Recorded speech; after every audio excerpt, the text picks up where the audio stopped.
Amém, irmãos? Espero que todos estejam bem, tranquilos, em paz. Vamos ao nosso texto base, livro do profeta Amós, capítulo 6, o versículo 1 diz assim: Ai dos que vivem sossegados em Sião, e dos que estão confiados no monte de Samaria, que tem nome entre as primeiras nações, e aos quais vem a casa de Israel. Até aqui. Vamos orar pela palavra. Senhor, nós oramos em nome de Jesus, te agradecendo por tua palavra, pedindo que o Senhor venha com o teu poder, com a tua graça, edificando a tua igreja. Sê conosco, Senhor, e me capacita a transmitir a palavra de maneira bíblica. Em nome de Jesus, amém. Amém, irmãos. Veja, o capítulo 6 começa de uma forma inusitada. Até aqui, nós tivemos a citação de outras nações no capítulo 1 e 2. E aí Deus fala diretamente apenas com o Reino do Norte. Mas no capítulo 6, Deus também fala com Judá. E por que isso acontece? Veja, toda profecia bíblica, todo o conteúdo da Escritura é feito para todo o povo de Deus. E embora a exortação fosse contra o Reino do Norte, essa exortação também estaria servindo para o Reino de Judá. Nós temos que lembrar que Samaria vai cair em 722 a.C. e em 586 Jerusalém vai cair. É uma diferença de 136 anos. E os pecados que Judá cometeu, em algum grau, são parecidos com os pecados do Reino do Norte. Agora, veja que interessante. Essa época que nós estamos vivendo aqui, ela é a época, no Reino do Sul, do rei Uzias, que foi um rei extremamente próspero. Ela também é a época, no Reino do Norte, do rei Jeroboão II. Outro grande estrategista militar e grande administrador. O que quer dizer isso? Não haviam nações tão poderosas naquela época. O reino da Assíria estava começando a se organizar como potência. Estava começando, ainda ele iria vir se tornar a grande potência militar que ia dominar o mundo até mais ou menos 610, 615 a.C., por mais de 100 anos. Então o que acontece? Eu tenho dois reis com bons exércitos, economia pujante, os países bombando, funcionando muito bem. A prosperidade do povo de Deus era notória naquela região. E em especial, tanto a cidade de Samaria como a cidade de Jerusalém, por causa da sua situação geográfica, elas eram cidades muito difíceis de ser conquistadas. O todo-poderoso exército assírio levou 3 anos para a queda de Samaria, num cerco que não passava nem pensamento. Só que o exército assírio era uma tremenda máquina de guerra quando ele veio cercar. Então o que acontecia? O povo vivia tranquilo, o povo vivia bem, está tudo bem. Tenho grana no bolso, comida farta na mesa. Deus é comigo. Lembra a teologia do Reino do Norte? Deus é conosco, nós somos o povo eleito de Deus. Só que no capítulo passado nós falamos da falsa religião. E nesse capítulo aqui nós vamos falar das riquezas sem Deus. Esse capítulo aqui nós vamos falar dos pecados mais sérios que tem, que é o pecado da soberba, o pecado do orgulho. E nós vamos ver um Deus extremamente irritado, usando palavras extremamente duras contra o seu povo.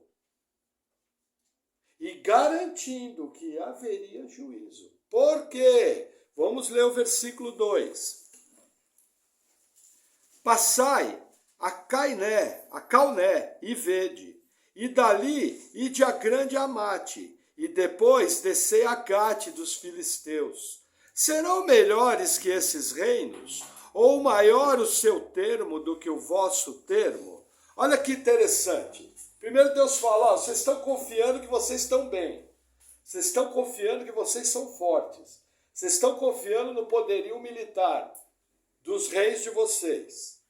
Agora dá uma olhada na cidade de Calné, que era uma grande cidade, muito bem estruturada. Calné foi destruída e foi tomada.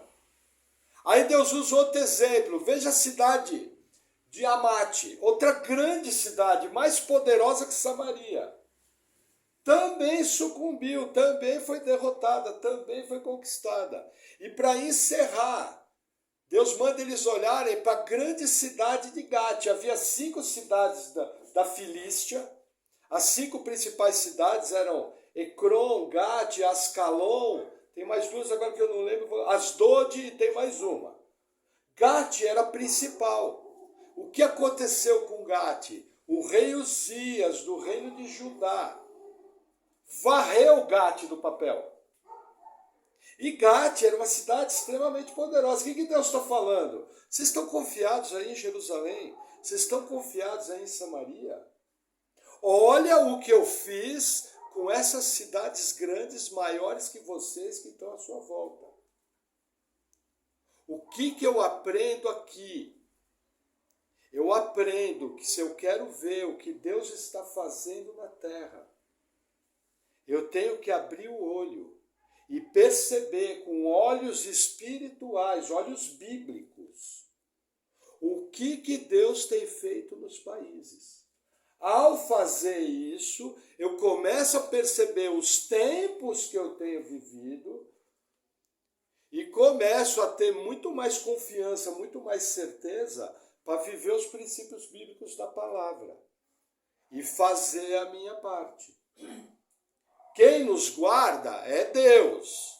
Agora, quem se expõe ao juízo sou eu. Por inúmeros motivos. Pecado, arrogância, independência de Deus, falta de compromisso sério com o Senhor. Então é muito importante eu olhar à minha volta. A Bíblia fala que o sábio discerne o tempo e o modo. Esse é um versículo para ser praticado. Olhe as situações à sua volta. Não seja tolo. Peça discernimento do Espírito Santo de Deus. Use a palavra de Deus como um porto seguro para te situar. E você com certeza vai discernir o que Deus tem feito nos nossos tempos. Amém? Vamos seguir mais um pouquinho. Versículo 3. Ó vós que afastais o dia mau e fazeis chegar o assento da violência. Olha que interessante. Veja, o dia mau é o dia de juízo do Senhor. E ele estava se aproximando para o Reino do Norte. Não bastasse isso, o Reino do Norte foi marcado pela violência. A sociedade do Reino do Norte estava corrompida. Mais à frente nós vamos ver que a maneira que os ricos viviam, eles traziam enorme opressão sobre os pobres, principalmente fazendo violência dentro do reino.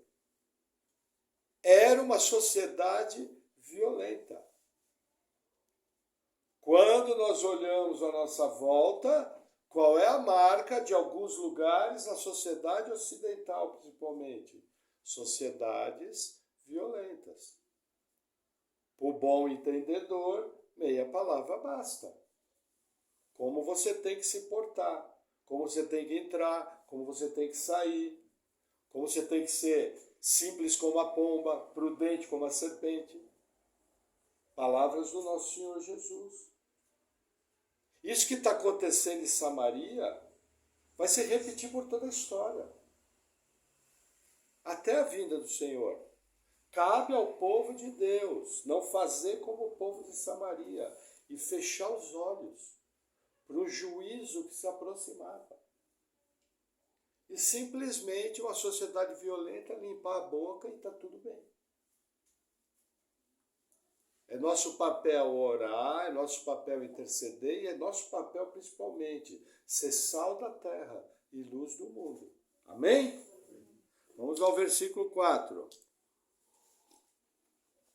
A coisa começa a engrossar. Ai dos que dormem em camas de marfim e se estendem sobre os seus leitos e comem os cordeiros do rebanho e os bezerros do meio do curral. Fazer uma pausa aqui. Primeira coisa, camas de marfim. Marfim era um material extremamente caro. A arqueologia nos mostra que a nobreza daquela época, coisa mais comum que tinha era camas de marfim. Tem problema ter cama de marfim? Tecnicamente não. Pode ter um problema ou outro que nós vamos ver mais à frente. Mas tecnicamente o próprio rei Salomão foi um rei cheio de grana. E Deus abençoou ele. Agora, o problema é que o pobre dormia enrolado na própria capa. Nós vimos em outro texto que o pobre tinha só a capa. E muitas vezes, numa ação injusta, o rico emprestava dinheiro ao pobre e pegava a capa como penhor. E quando chegava no pôr do sol, que ele era obrigado pela lei a devolver a capa, que o pobre ia se cobrir, ele não devolvia, porque o pobre não tinha pagado a dívida. E aí o pobre dormia numa esteira, no chão da sala, a casa do pobre tinha um cômodo só. Enquanto isso, o rico dormindo numa casa com cama de marfim. O problema não é ter cama de marfim, o problema é a indiferença ao pobre. Ainda mais uma indiferença feita em cima de injustiça, de roubo, de corrupção dos governantes, de corrupção dos juízes, de corrupção dos empresários. Lembra que eu falei? Imagina você viver em Israel, onde o governo, os juízes e os empresários se juntaram para roubar o povo. Você imagina você viver num país como esse? O que seria? Imagina como isso irrita a Deus. E quais as consequências que podem acontecer sobre um país desse? Eles tinham se juntado para roubar o povo. Esse era o papel da classe que liderava Israel. Percebe? Deus não deixa passar em branco. Agora, olha que interessante, olha como tem a ver com a nossa cultura moderna do Ocidente, na Europa, América do Norte. Olha que interessante. Eles comiam churrasco todo dia e só comiam carne boa. Só comiam carne macia. Em contrapartida, o povo comia carne no máximo 3 vezes por ano, nas festas. Quando ele levava um pequeno animalzinho para sacrificar e ele tinha um pedaço de carne. O que Deus está falando aqui? Da indiferença, da liderança do país contra o povo. Do coração duro. Mas mais à frente vocês vão ver o que Deus vai fazer com essas autoridades corruptas. O juízo deles vai ser extremamente duro. Porque tem vezes que a gente olha assim e fala, Senhor, o senhor não está vendo? Senhor, olha a fome na África, olha a fome na Ásia, olha a injustiça na Europa, nos Estados Unidos, às vezes aqui na América do Sul. O senhor não está vendo? Deus está vendo, mas Ele está preparando dia e hora para agir. O Senhor não está de braços cruzados. O Senhor vê o sofrimento e o clamor do seu povo. Ele lembra o exemplo disso, o Egito, que o povo estava sendo oprimido por Faraó. Amém? Vamos avançar mais um pouquinho. Versículo 5. Que cantam ao som da viola e inventam para si instrumentos musicais, assim como Davi. Olha que interessante, a sociedade aqui era uma sociedade que vivia a busca do prazer. É praticamente o modelo ocidental de início do século XXI. É uma sociedade que visa apenas o conforto. Até no Oriente, quando você pega os tigres asiáticos, você pega a Coreia do Sul, você pega Taiwan, você pega Bangladesh, você pega Japão. É a mesma cultura. É a cultura de viver bem, é a cultura de explorar ao máximo. É aquela cultura da pessoa que sabe, ele, na cabeça dele, morreu, acabou. Não tem Deus. Se não tem Deus e morreu, acabou, eu vou tirar o máximo possível dessa vida. Na verdade, eu sou um passageiro. Na verdade, eu sou alguém que estou aqui para ter o máximo de prazer. E isso começava como? Com muita comilança, regada por o quê? Por muita música. E eu achei um fato curioso, quando eu estava preparando essa palavra, os irmãos sabem que eu consulto outros autores, eu estava vendo o comentário do reverendo Hernandes Dias Lopes sobre essa passagem. E ele teve uma sacada genial. E ele falou o seguinte, eu assino embaixo e vou passar isso para os irmãos. Você quer analisar um povo? Analise a música que esse povo ouve. Os valores do povo estão intimamente ligados àquilo que é falado nas músicas que o povo gosta. Como que são marcadas as músicas no mundo moderno? Vou te dar a base. Deus não existe. Construída sobre essa base de que Deus não existe, como que fica? Quer analisar um povo? Veja o que esse povo ouve, veja o que toca no rádio, veja o que o povo escuta. Ele, na verdade, está cantando aquilo que é importante para ele. Veja, Davi tinha instrumentos musicais para louvar a Deus. O foco de Davi era engrandecer a Deus. O foco do povo aqui era balada.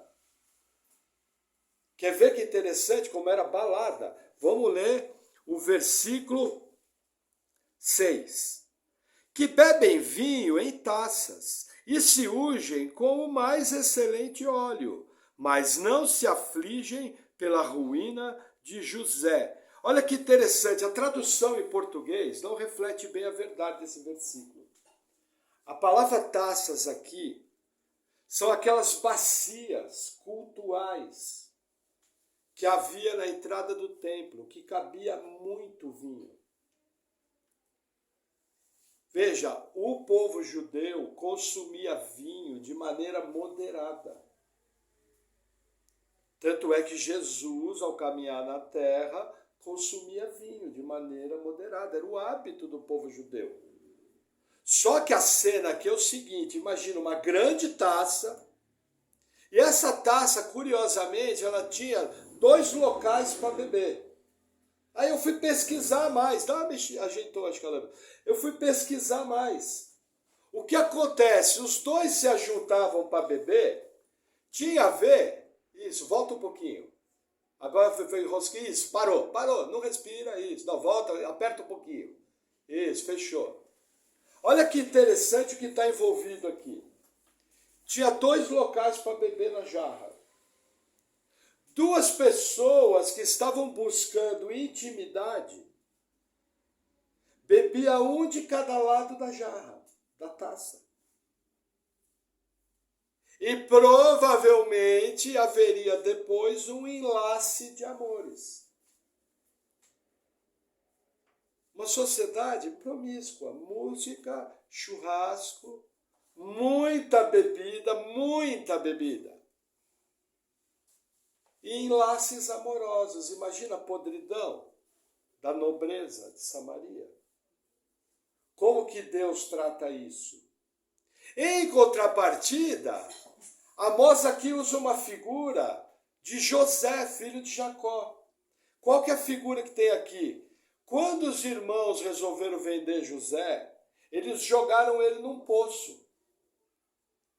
E José gritava desesperadamente. O que os irmãos estavam fazendo? Estavam comendo tranquilamente. Enquanto José gritava desesperado por socorro. Enquanto eles comiam, eles planejaram a venda do irmão. É a mesma situação. Enquanto a alta sociedade de Samaria comia, bebia, fazia orgias, O povo gritava, apertado pelo poder. O povo gritava de fome. O povo gritava pela injustiça. O povo gritava por uma série de dificuldades infligidas pelas autoridades. Esse é o quadro aqui. Aí Amós usa a figura de José. Lembrando também que o reino do norte tinha suas duas maiores tribos, a tribo de Manassés e a tribo de Efraim, que eram filhos de José. Então várias vezes você vai ver na Bíblia, filhos de José, você vai ver Manassés, você vai ver Efraim, está representando Israel, tribos poderosas. Mas a figura aqui é de um povo gritando, enquanto as autoridades corruptas festejavam e viviam bem, moravam em boas casas, comiam boa comida, tinham bons negócios, tinham riqueza, podiam festejar a hora que fosse, não trabalhavam. A classe aqui não trabalhava, colocava os outros para trabalhar. E enquanto o povo clamava, eles festejavam. Aí você fala, Senhor, o Senhor não está vendo? Vamos ver se o Senhor não está vendo. Versículo 7. Portanto, agora irão em cativeiro entre os primeiros que forem levados cativos, e cessarão os festins dos banqueteadores. O que Deus está falando aqui? Olha, é o seguinte, vocês são os primeiros a comer, vocês são os primeiros a dormir bem, vocês são os primeiros a ter casa grande, vocês são os primeiros a beber, vocês são os primeiros a fazer orgia, vocês vão ser os primeiros a ser levados em cativeiro. Vai ser colocado um jugo em vocês. E lembra como que os assírios levavam os prisioneiros? Os assírios eram extremamente simpáticos, extremamente amorosos com os prisioneiros. Eles colocavam ganchos no nariz, nas orelhas, nos ombros, e levavam arrastado com o cavalo. Quem foram os primeiros? Os ricos. A hora que a casa caiu, o juízo mais duro veio sobre os poderosos. Por quê? Por causa do pecado, do orgulho, da soberba e do uso das riquezas sem os princípios de Deus. Não existe o problema de ser rico, o problema é quando você usa a riqueza fora da vontade de Deus. Tem muita gente por aí que frequenta a igreja porque quer muita grana do bolso para viver os seus prazeres. É esse o projeto de Deus para a igreja? É esse o seu projeto financeiro? É assim, muito dinheiro no bolso, saúde para dar e vender? Não está preocupado com a igreja, não está preocupado com a plantação de novas obras, não está preocupado em investir no reino, não está preocupado em suprir as necessidades dos santos. Você acha que é para isso que Deus coloca grana no seu bolso. Para você ter uma vida rica, regalada, olhando para o seu próprio umbigo. Vocês acham que é para isso que Deus coloca grana no seu bolso? Amós mostra que não é assim.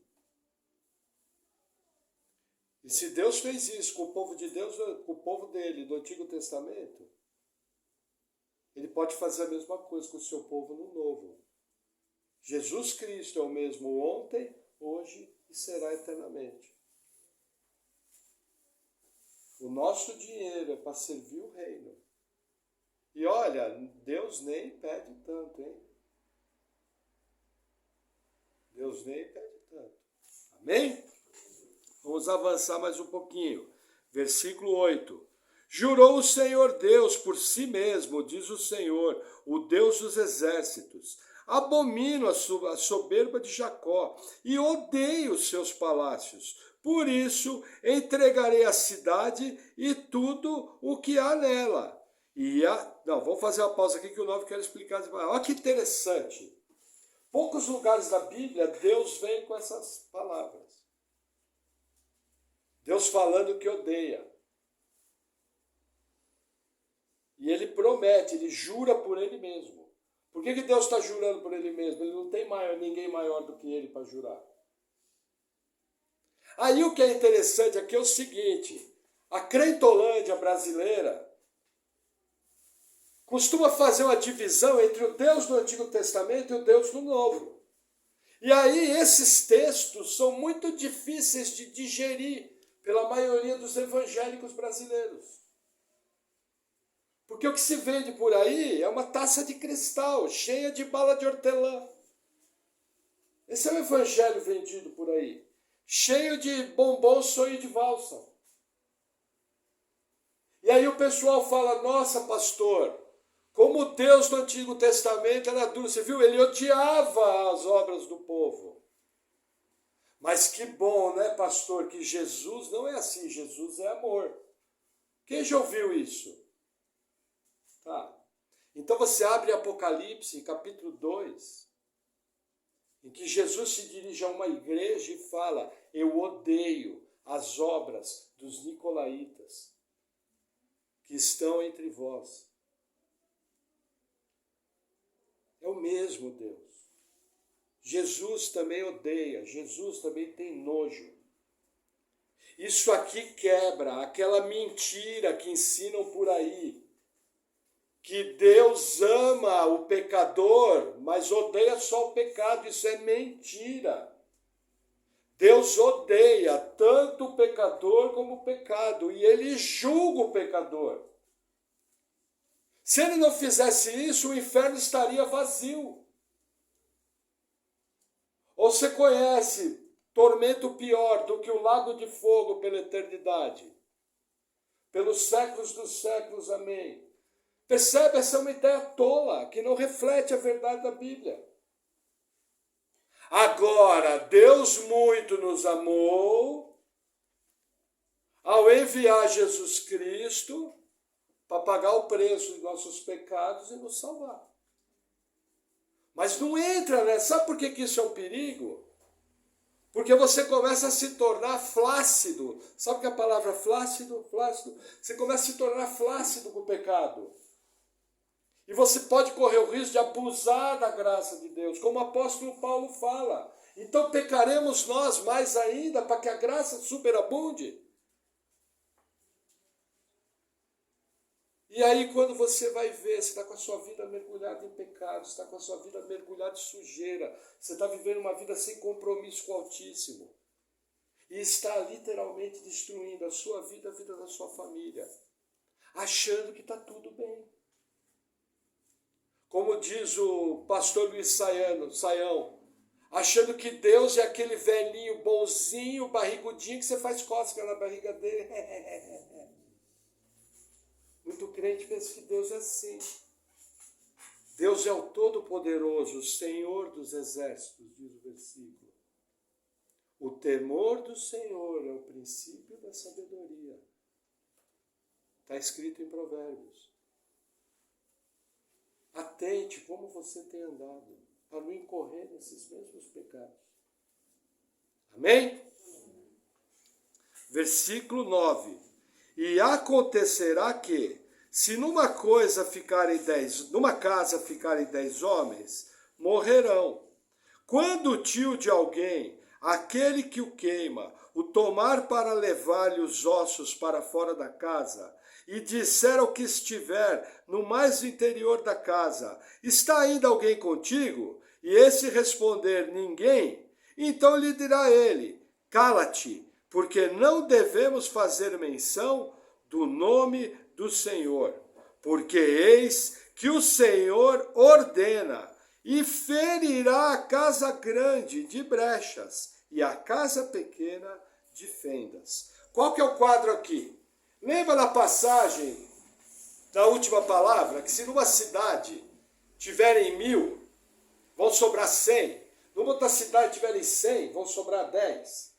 O que Deus está falando? Da mortandade. Pessoa que vai morrer na guerra. Lembra que Deus fala que os corpos vão encher a cidade, o mau cheiro deles vai vir? Esse é o quadro. E aconteceu. Agora, olha qual é o quadro aqui. Os judeus não tinham o hábito de cremar. A Bíblia não proíbe a cremação.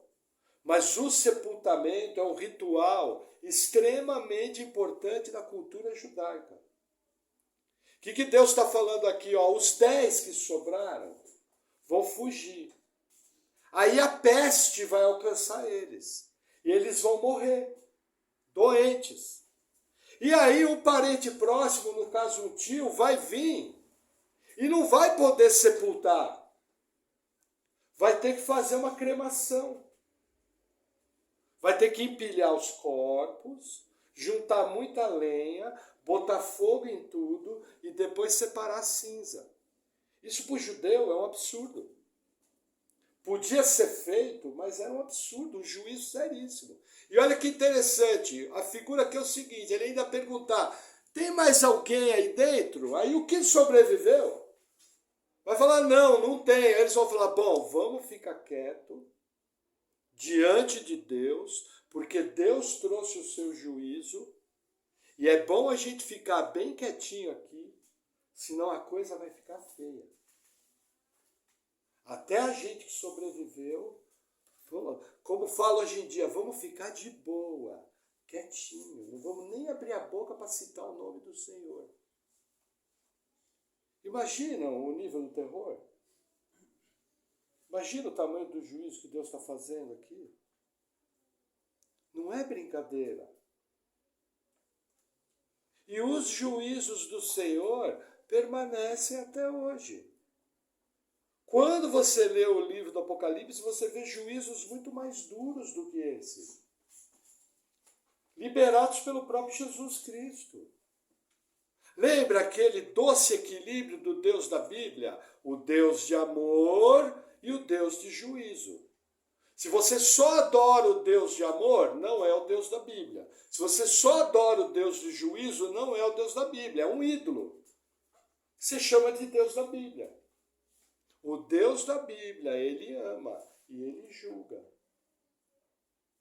Glória a Deus que ele faz isso com retidão. Glória a Deus que nós estamos seguros nas mãos de nosso Senhor Jesus Cristo. Se dependesse de mim, eu já tinha dado um jeito de perder essa segurança. Glória a Deus que depende dele. Amém? Vamos avançar mais um pouquinho. Versículo 12. Bem interessante aqui.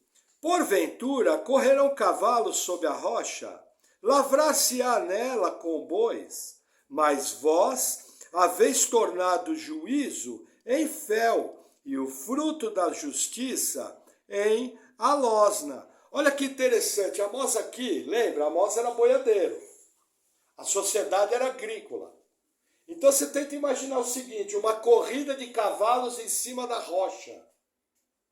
É possível? Não. Cavalos não conseguem galopar por muito tempo em cima da rocha.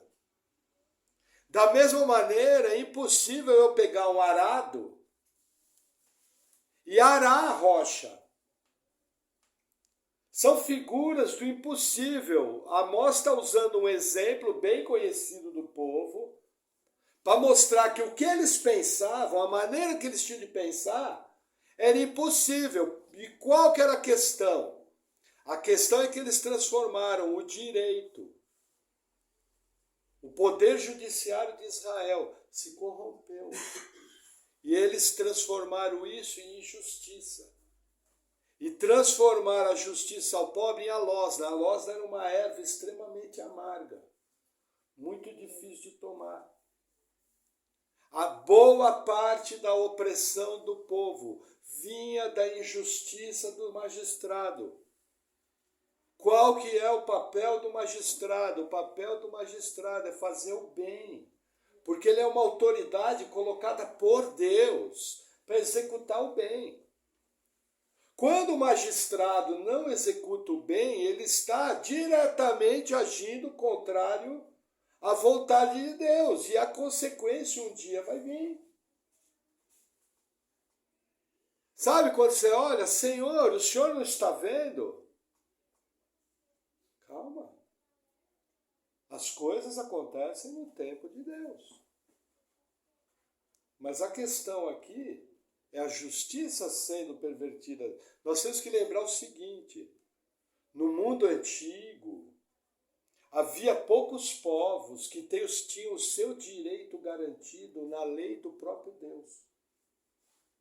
Para vocês terem uma ideia, o sistema de leis do Pentateuco influenciou o direito romano, que influenciou o direito alemão, que influenciou todo o direito ocidental. Não existe direito ocidental sem a Bíblia. De tão bem feito que é o Pentateuco. E aí, aquela liderança naquela época jogou tudo no lixo. Por isso que Deus veio com esse juízo. Jogaram tudo fora. Eles tinham tudo na mão. Uma lei boa, uma lei perfeita, uma lei que prezava o bem, uma lei que prezava a proteção do povo. Uma lei que ordenava, tinha toda uma sequência de leis para ver a equidade. E eles, por causa do seu egoísmo, da sua ganância, da sua soberba, puxaram tudo para eles. E o povo viveu oprimido. O povo oprimido, o que faz? Clama a Deus. Lembra que Deus é o Deus do órfão e da viúva? É o mesmo Deus. Então eu tenho que parar para pensar e saber enxergar o que está à minha volta. Quando nós lemos textos como esse, nós começamos a entender as tragédias que acontecem pelo mundo. Eu pergunto, quem controla o vulcão? É o diabo? É Deus. Quem controla o terremoto? Deus. Quem é que faz desabar uma cidade em 3 minutos? Deus. Está começando a entender por que as coisas acontecem? Não estou dizendo que é 100% assim. Mas com sabedoria, com discernimento, se você cavocar um pouco, você percebe a mão de Deus agindo. Não se brinca com Deus, é coisa muito séria. Não se brinca com Deus. Existe um povo que carrega o seu nome, que clama a esse Deus. E ele está pronto para ouvir as orações do seu povo. Amém? Vamos lá, versículo 13.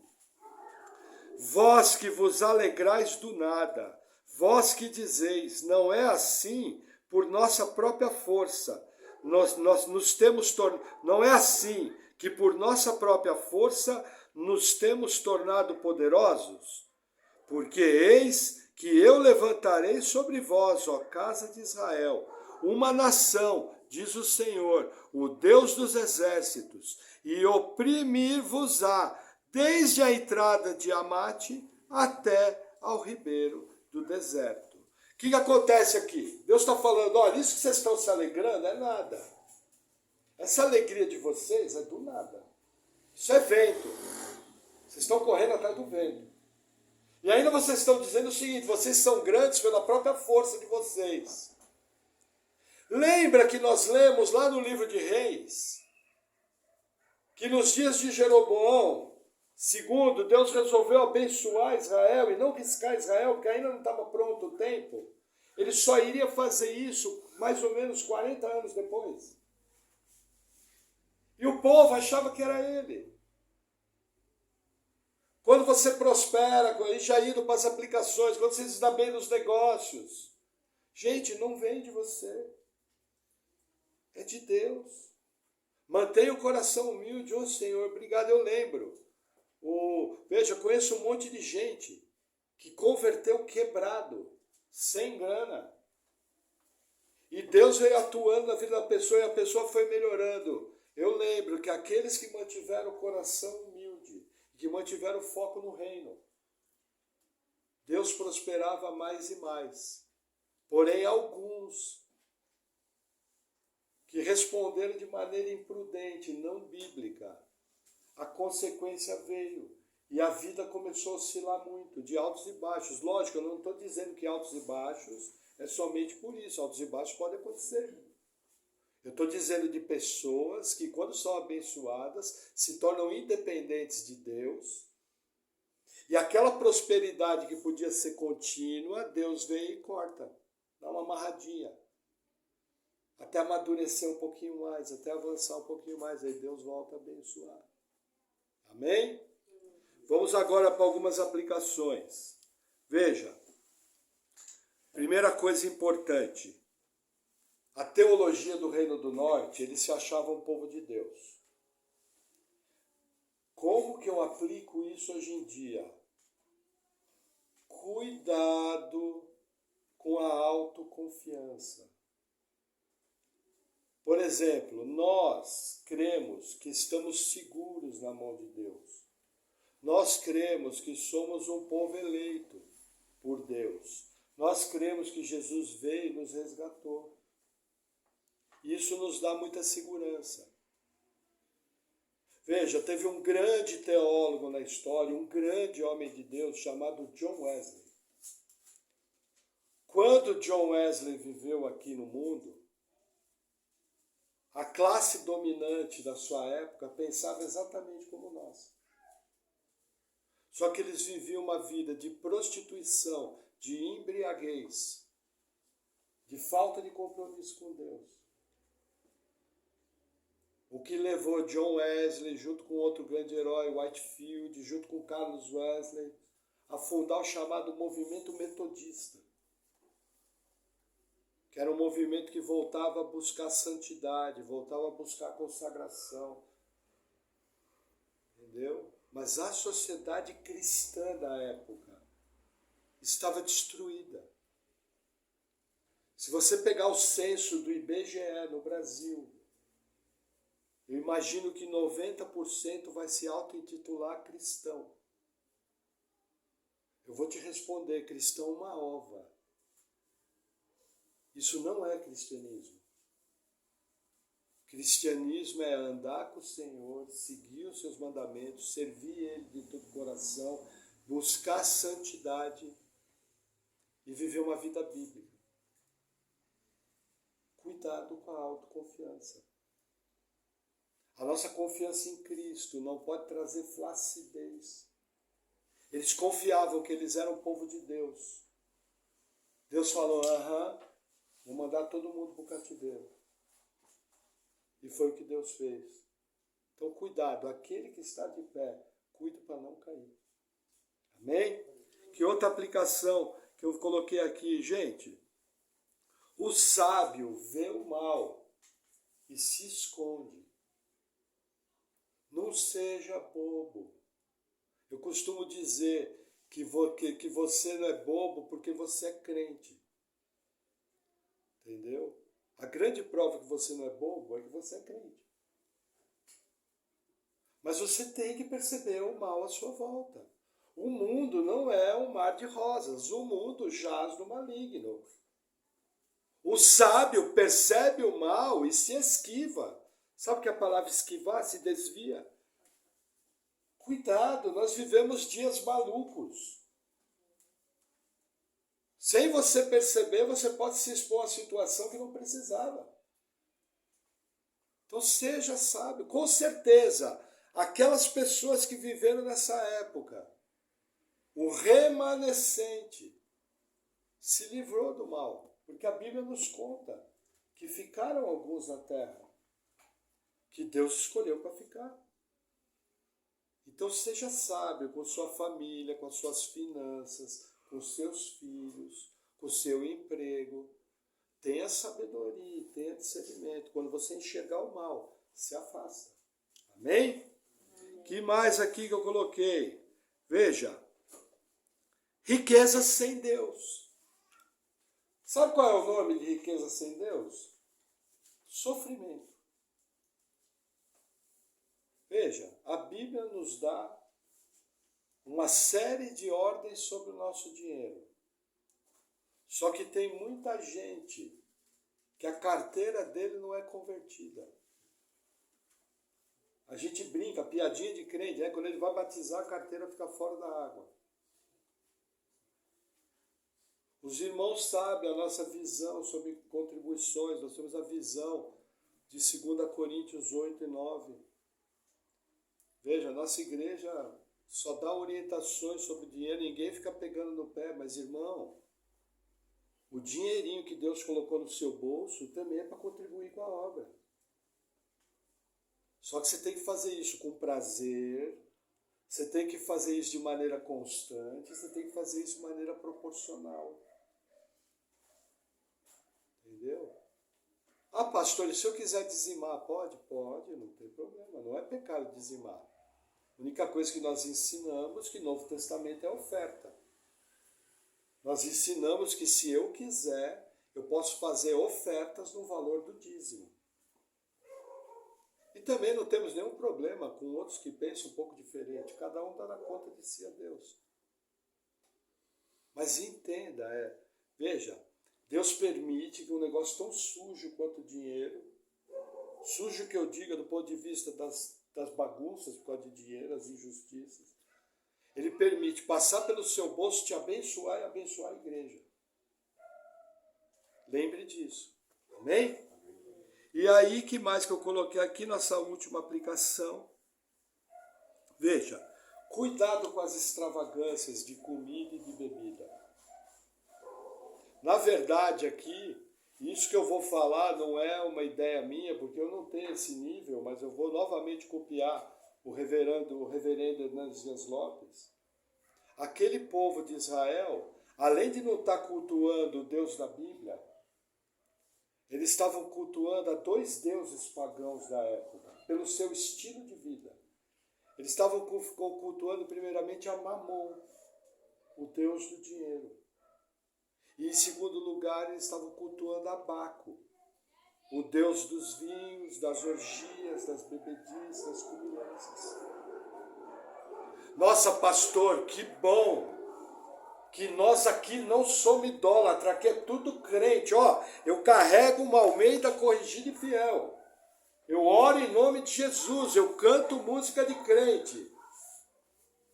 Mas vou te falar uma coisa, tem muita gente carregando Bíblia, mas lá no fundo do coração dele, ele adora o dinheiro e ele adora os prazeres da vida.